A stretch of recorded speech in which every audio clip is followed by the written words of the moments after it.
What is up, Earthlings, and welcome back to a brand new video. Have a look at my car really closely here.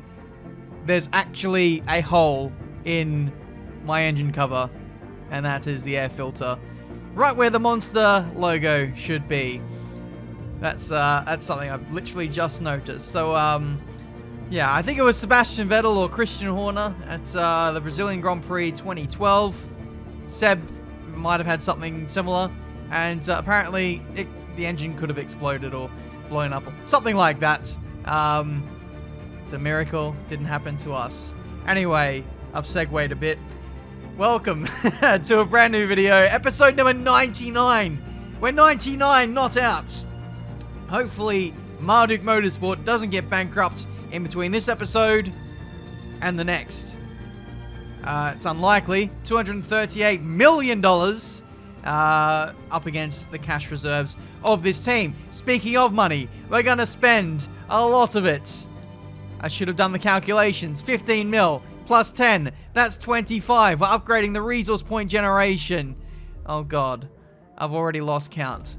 It's going to be in the title of the video. We are spending every last dollar we have to upgrade every bit of the facilities in an effort to chase down the top teams in Formula 1. As you guys know, we had a winter break. Regulation change really sent us towards the lower midfield, and we have to find our way back in what is only a 10-race season. No points in the first race if you haven't seen it, and well, we could have got some if I didn't throw them away, but I'm looking to really bridge that gap as quickly as I can. We need points in this race. I'm not expecting wins or podiums, but honestly, we're going to have to start getting them very soon. And to do that, we have to spend the dosh on everything. Even the contract perks. That's how, like, full send I'm going. We're throwing the absolute kitchen sink. We're throwing the shed at it, basically, to get there. So, upgrade-wise, we're now going to spend resource points. And because we're doing a 100% race season, this is quite unique in the way that I have to go about my upgrades. We're going to upgrade tire wear. We're also going to upgrade fuel efficiency, because that's a big component. Actually, that was ERS I just did. I did fuel efficiency earlier as well.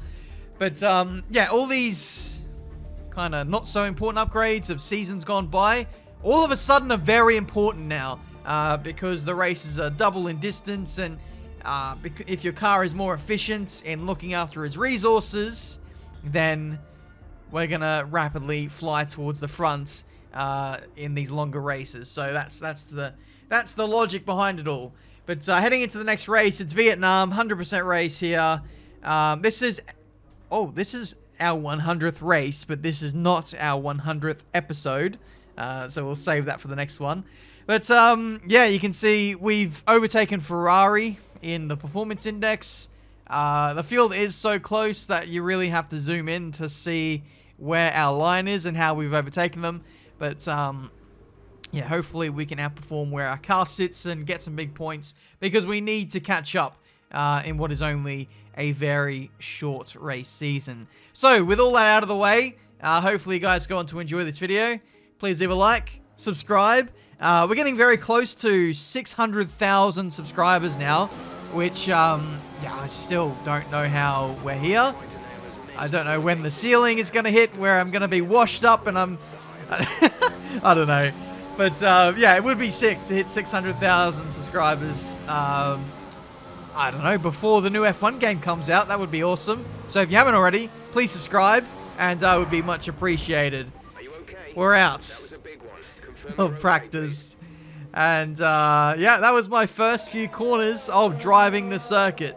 So, yeah, it's not been a good start to Season 6. Obviously, we binned the car off the start in the first race.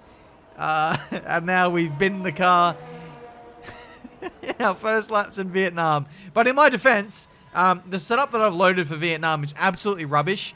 And I rectified that in practice too. I went back to something a little bit more familiar, and you can see we're on the pace-ish relative to our teammate. So I'll take that for a track that I don't know overly well. I think that's a minor victory. So we're going to head into qualifying now for this Vietnam Grand Prix, and hopefully we're on the pace.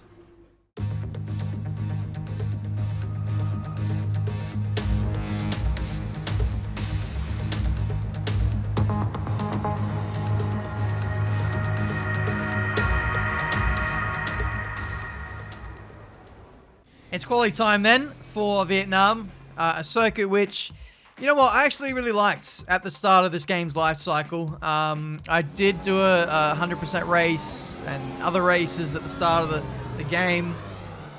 Yeah, and I don't know, over time, the heart has not grown fonder of this place. I kind of dislike it for some reason. I think it's just the way that the car feels. When you're in a race scenario, it just feels rubbish. There's so much understeer, but with the way that you have to set up competitive setups now, the cars are generally quite oversteery at low speed to get that rotation, and so you have this horrible mix of understeer through the S's in Sector 3, but then oversteer at the wrong moments, and that's why that competitive setup in Practice 1 did not work out well for us, and I've had to load an Australia setup with like 3.9 wings or something like that. So that's the compromise. We're not going to be overly fast in a straight line, but hopefully we'll be relatively fast as a package. So we'll see how that carries us into Q2 now, as we're near the end of the session, doing our first run now. And we've got Danny Kvyat getting in the way on what is not his lap. We've caught him up by like 5 seconds. So he's coming into the pit lane and he's not getting out of the way. Thank you very much, Mr. DK26. And yeah, there he goes, right into the pit lane, getting well in my way because I'm most likely going to overtake him on this lap. Well, I was if I had clear air. Across the line, yeah, it's 16th place. Thanks, Danny, I appreciate that. 2 minutes 10 to go, and we're going to have to swiftly get back out there to get a final run in to get ourselves into Q3. Latifi, oh, so close, only a 10th away from making it into Q3. Apparently there's not enough time for me to start another lap, but to that I say, challenge accepted, Codemasters. We're going to get out there anyway, and we're going to see if we can get a lap in. It's 2 minutes to go. We're at the end of the pit lane. We kind of shortcut the first couple of corners anyway by coming out of the pit lane, and we should be fine with 12 seconds to go. Look at that. We caught up to our old mate Danny Kvyat. We even have time to slow down and give ourselves some track space. So here we go. Final lap in qualifying 2. And, well, I can't help but feel this is deja vu in qualifying 2. We're marginally down on our previous best qualifying time, but this is where we lost all the time last time because of the dirty air from Danny Kvyat. We are up as we go through the fast S's, bit of track evolution, which is certainly helping us, but again, the dirty air is really inducing a lot of understeer, especially here. I've run wide, which narrows the corner. There goes Danny into the pit lane. Thank you very much, you absolute prick. Through the final couple of corners, we're up by a couple of tenths and across the line. Can we get into Q3 is the answer. No is the answer. Can we get into Q3 is the question. No is the answer. We do out-qualify Nicholas Latifi, but Danny Kvyat with his blocking maneuvers has out-qualified us and got strategic pole position, the all-important strategic pole position for the race tomorrow. Who cares about pole position? It's all about strategic pole position, with Danny being able to start on the medium or the hard or whatever the hell tyre he wants to start on. That's really frustrating. I know it was only like 5-6 corners that he held me up for, but that's enough. With dirty air, and how close the margins would have been, forget about Q3. That did cost me our qualifying Danny. He should have got a penalty, really, for blocking me twice on a lap where he wasn't there. Well, not on a lap. Anyway, I'll stop complaining. Time for the Vietnam Grand Prix. No rain to intervene. It's going to come down to raw pace. So let's do this. Welcome along to the Vietnamese capital of Hanoi, a vibrant city built on the banks of the magnificent Red River. Today it's the backdrop for the latest round of the Formula One World Championship, with a circuit specifically designed to encourage overtaking opportunities. I think we could be in for a cracking race today. Anthony Davidson is here once again for today's Grand Prix. Let's have a chat about McLaren. We have a number of changes to the aerodynamic regulations this year, and some haven't looked good for them so far in terms of getting to grips with those changes. There are a few downcast looks within the team this weekend. I think they've been hit fairly hard by the new regs.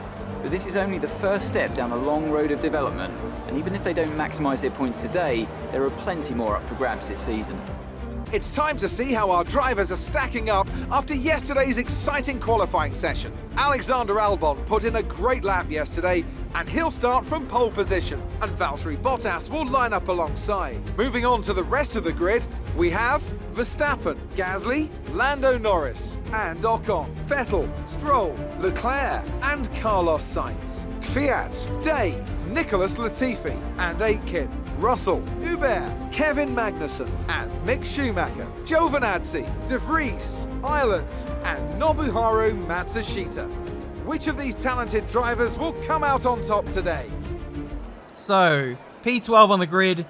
It may not be strategic pole position, but it is strategic front row of the grid for us in P12. All right, enough of that nonsense. Let's get into the race, which looks like it's an interesting one in terms of the strategy. A 3-stop using the softs all the way. I'm going to play around with things and see what works. I think I am going to start on the softs and then go from there. Maybe run the mediums twice and get away with one less stop. But we'll just have to wait and see how we feel on each tyre as we get into the race. 5 red lights and we are underway. Danny Kvyat off to a flyer. He gets up the middle of Leclerc and sides. As I get my words out. Screw it, I'm running with that. That's in the video now. Turn 1. We've moved our way up into P10. Carlos Sainz, 9th there on the right-hand side. Latifi gaining a place too, which is absolutely lovely to see as we get around the outside of Esteban Ocon and we move ourselves back into the top 10 like we were threatening to do.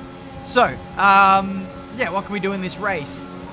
It's going to be somewhat difficult given the lack of pace in this car, but never say never. Could be safety cars, there could be strategies that can get us up the front, who knows? You just have to keep plugging along, especially while the car is not at its best. We've got to accumulate as many points as we can if we are to be any hope of being a factor in this championship this season. Here comes Ocon, up the inside in the Renault, or shall I say Alpine, into the hairpin. And a bit of contact on the inside. It's a very tight corner. Very, very hard to go side by side through there. Thankfully, no damage for either of us. And we're able to press on as we were. So, yeah, we'll try and catch up the Sainz if we can. The advantage for us not being in the top 10 is that we start on a brand new set of soft compound tyres. And this might be the only set of new softs we have for the race. Because we used the rest of them in qualifying, unfortunately. So that's another reason why I didn't want to use softs in the following stints. But we may well finish on softs, depending if we do a 3 or a 2-stop or whatever the case may be. You can see Stroll and Sainz going side by side through the roundabout section.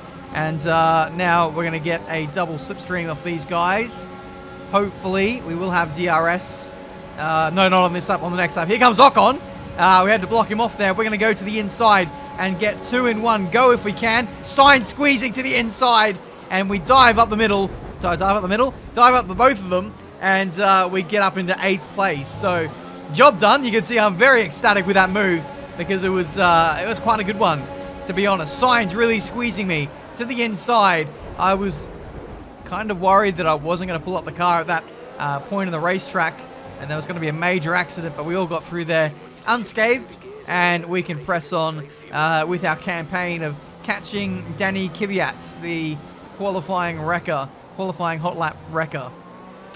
So, yeah, we'll do our best, but that AlphaTauri is actually pretty fast. Pierre Gasly, I believe, got 4th place in quali, and yeah, he could be a dark horse for this championship if that team continues to develop. I've been really watching the likes of Renault and AlphaTauri throughout this career mode and hoping that they'll do something to mix it with the top teams. Because for the most part, oh my goodness, that's close. As Kvyat gets past, that's Lando Norris. The helmet confused me, yellow on yellow. But there you go. Yeah, Renault and AlphaTauri, yeah, they have potential. They've shown glimpses of speed at times, getting podiums, challenging for the odd race win. But they've never really kicked on with it in terms of development. And we've always seen the same teams really at the front of the field in my career mode, that being Mercedes, Red Bull, and us. So it would be nice to see someone different up there. Was a little bit disappointed with the regulation change and how it affected, or didn't really affect, the lower down teams as much as, or it didn't help the lower down teams as much as I thought it would. Everyone kind of maintained status quo. But on this lap, you might have noticed we caught up to Sebastian Vettel. He made a bit of a mistake at the roundabout. I think he might have forgot where he was going or something. He just lost about a second or so, and now we're in slipstream and DRS range, so we're going to cruise up onto the back of him.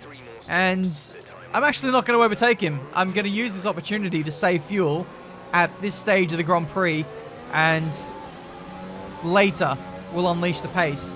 With these 100% races and the fuel efficiency not being that great, it means that we're technically under-fueled, even though we put the maximum amount of fuel in the car. It means we have to do some fuel-saving measures over the course of the Grand Prix. And that's what I'm doing now. We're putting ourselves in a good position later on, just in case there isn't any safety cars. And, of course, Vettel is actually faster than me, believe it or not, in the second best car. So I'm kind of using him to punch the hole in the air, to drag me along in this race. And hopefully we can catch up to the likes of Norris, Kvyat and company.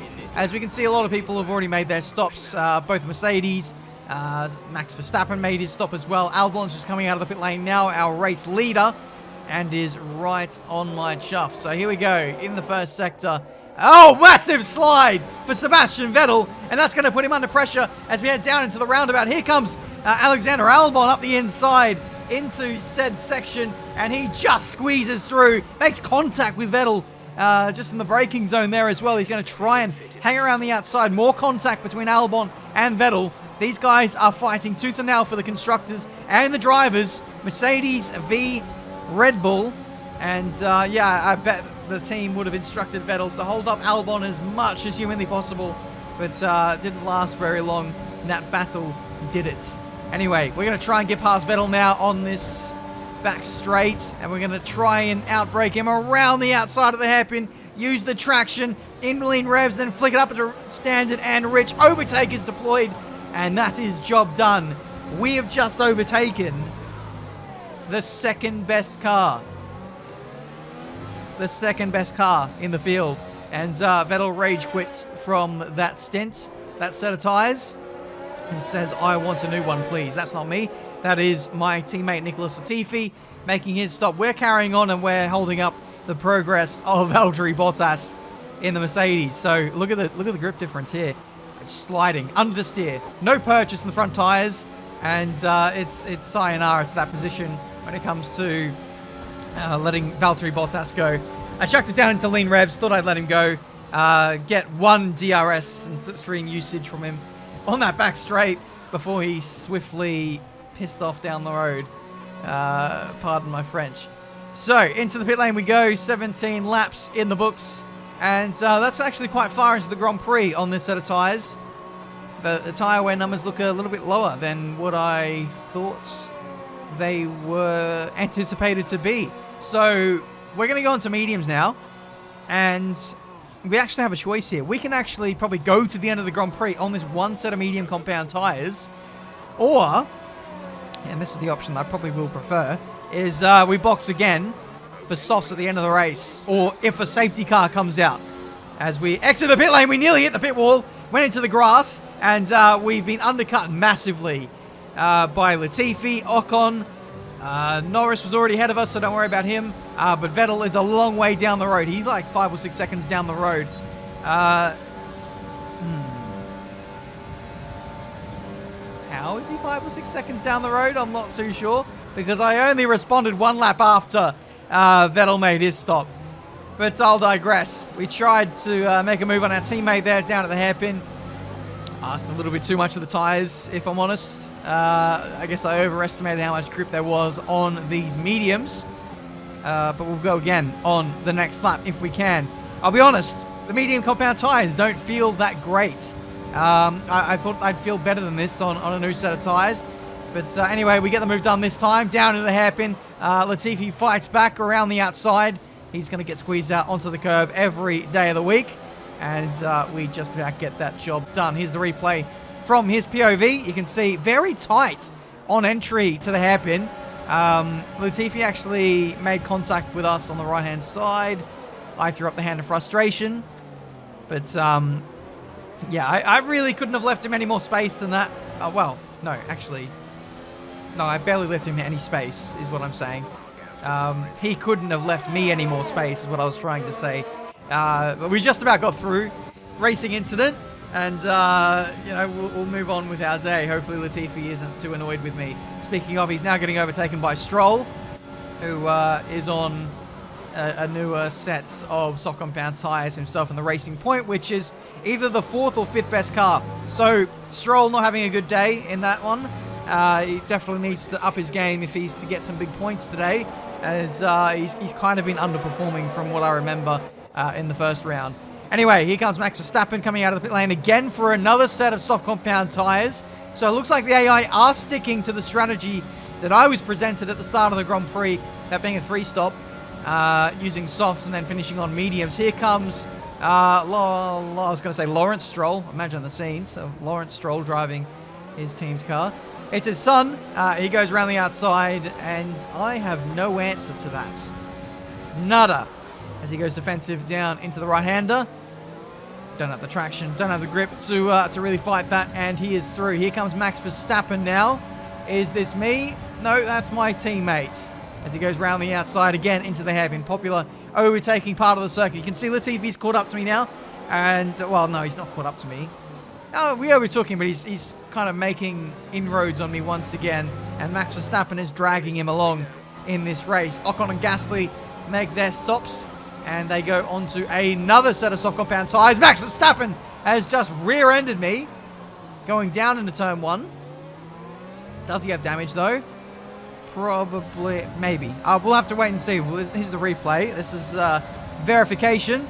I moved to the left, and he just didn't really get out of it. He didn't really change his line, Max Verstappen. He just thought, oh, okay, I'll just run into you. And that was fine. He didn't have any front wing damage from that, so he was a pretty lucky boy, all things considered. There goes Norris on the softs, new softs. That's actually for position with me and Norris, because we both got one more stop to play. Norris has got to put on medium compound tyres. So too do the Red Bull drivers. Jeez, I'm having a mare today. So do the Mercedes drivers. So, yeah, it's all to play for, but I'm just having to stretch out this current set of mediums just to get to our pit window on the softs, which is quickly approaching. But given the fact that we don't have any fresh sets of softs to put on for this last stint, meant that I had to stick it out a little bit longer than what I would have wanted to in order to get to the end. And I was kind of hoping for a safety car if I was going to stretch it out, but nothing happened in that regard. So we're into the pits for our soft compound tyres to finish off this race. Everyone else is on mediums, and the grip difference is going to be absolutely crazy because the medium has just not been switching on today. The tyre wear has been really, really low, and having to do so many laps on a tyre which just doesn't really grip up is actually quite painful, and that's why we went kind of backwards in that stint, if I'm honest. But now we are ready to elevate our way forward in this race. As we're on lap 41, we're putting in a couple of personal best sectors. George Russell is into the pit lane for his final stop, so we'll be elevated into the points in just a few moments. Out of the final corner, and that is the fastest lap of the Grand Prix, 1 minute 36.0. I couldn't believe it. There just must be such a massive discrepancy between the soft and the medium. That's it's maybe a second or more slower than the soft. Yet the soft is able to hang on actually quite well when it comes to degradation. So it's an amazing race tire. These 100% races are way different to the way that you have to go about everything in this career mode. In terms of upgrades, in terms of race strategy. Normally, you get off the soft as soon as you can. It's not a great race tire. Mediums, you know, they're your bread and butter in a 50% race. But here, maybe it's this circuit. We'll have to verify that as we move on to the next one, a more normal circuit, that being Zandvoort. And see whether the soft's OP-ness comes at that racetrack as well. As we can see, Carlos Sainz having a bit of a mare through the first sector. Again, medium compound tires. Doesn't work out overly well. Not a great race tire. He's massively slow, and the medium can't really go that much longer than the soft, if I'm honest. So I think if I had my time over again, I'd probably run the soft all race and then put on the medium in the last 5 laps or something, and not let everyone undercut me. But anyway, enough about what should have been. We're talking about what is, and what is happening as we overtook Sainz round the outside for 8th place. And to be honest, guys, that was the Grand Prix. The rest of the race was just spent circulating, trying to catch up to Lando Norris ahead. I could catch him when I pushed, but the gap was so large that it didn't really make sense to do that. As Alexander Albon wins the Grand Prix for Mercedes. It completes a 1-2 for them, with Valtteri Bottas home in 2nd place. Max Verstappen had an absolute mare today, P6. I don't know what happened, but his pace was just not great. We're going to come out of the final corner, and we're going to get 8th place as the rain starts to drizzle here in Vietnam. Okay, pick up rubber and bring it home.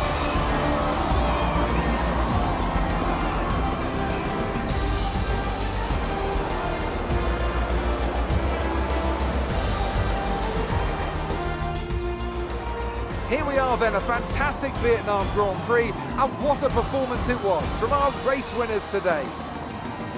Talk to me, Ant. What was it that set them apart from the competition today? Well, I honestly feel it was down to the driver and car today. I mean, we can talk driver skill all day, but if you don't have a solid team to back that, you're never going to get anywhere. When you hit that sweet spot of having both an excellent driver and an incredible car, that's when you see results like those we witnessed today. After an excellent performance at the Grand Prix, I'm sure there'll be plenty of celebrations tonight amongst the Mercedes team, and they certainly deserve it. GG's to Albon for grabbing that win. Mercedes looking pretty strong after what has been a pretty terrible day for Red Bull. They just couldn't get into gear, both Verstappen and Vettel. Vettel just had no pace at the start of the Grand Prix, getting overtaken by everyone, and he was in the mix with us.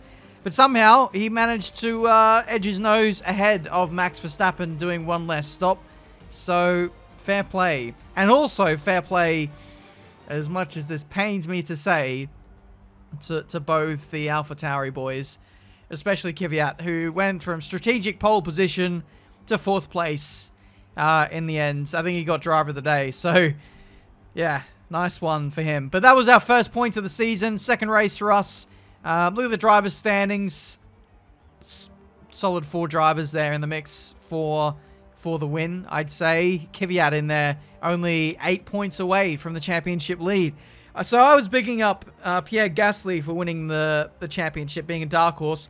Could still be that figurehead, potentially, being only the 2nd race, but I don't think he scored well in the 1st race, which has kind of put him out of commission.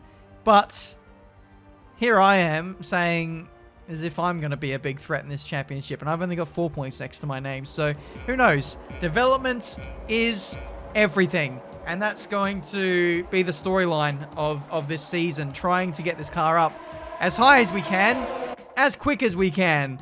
Hence why us spending like 70 odd million on the facilities, going balls to the wall, trying to get this team back on track. So this is going to be quite the snowball effect once we can get those additional resource points in every week. I think from the next episode, in between this race and the next, we'll get those facility upgrades on, and then the machine will not stop pumping until we're winning this bloody thing. So, that's the aim. That's it from me today. Thank you so much for watching. The next episode is episode number 100 in my career mode journey. And I've never made it this far. Yeah, this is uncharted territory for my channel. I think the longest I went in terms of a career mode series was like F1 2016, maybe, I want to say. I think I got into the 80s or something. So yeah, to get into triple figures in terms of episode number is pretty monumental. And so I'm hoping that it can be a momentous occasion. It's a track which has provided success for us in the past, being Zandvoort. I think we got our first win for Marduk Motorsport there. So let's hope we can bring big upgrades and really bring the fanfare at that Grand Prix racetrack. So I'm looking forward to it. Thank you guys so much for watching. Please leave a like, subscribe. Check out my Clips channel as well if you're still here and haven't subscribed to that yet. And I'll see you guys for a brand new video very soon.